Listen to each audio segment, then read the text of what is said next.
প্রত্যেক 6 ঘন্টা পর পর এইচএসটি ফিল্টার চেঞ্জ করতে হবে, আর 6 ঘন্টা পর হাইড্রোলিক ট্যাঙ্কের অয়েল সব চেঞ্জ করে দিতে হবে। এটা হচ্ছে একদম জেনুইন কোম্পানির নিয়ম। তো আজকে গাড়িটার গিয়ার বক্সের oil, engine oil, hydraulic oil টোটালটাই চেঞ্জ করা হলো।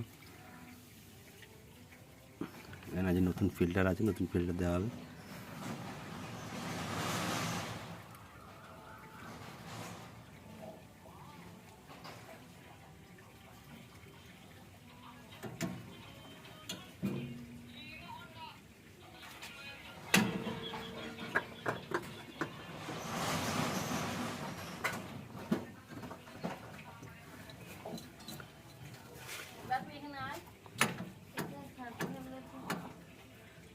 এইচএসটি ফিল্টার লাগানো কমপ্লিট। এবার একটু হালকা করে টাইট করে দেওয়া হবে, দিলেই কমপ্লিট হয়ে যাবে। আর এদিকে দেখো, এই যে অয়েলটা চেঞ্জ করা হয়েছে, অয়েলটা কম ছিল অনেকটাই, প্রায় 5-6 লিটার মতো কম আছে। আবার আজকে নতুন অয়েল দেওয়া হবে।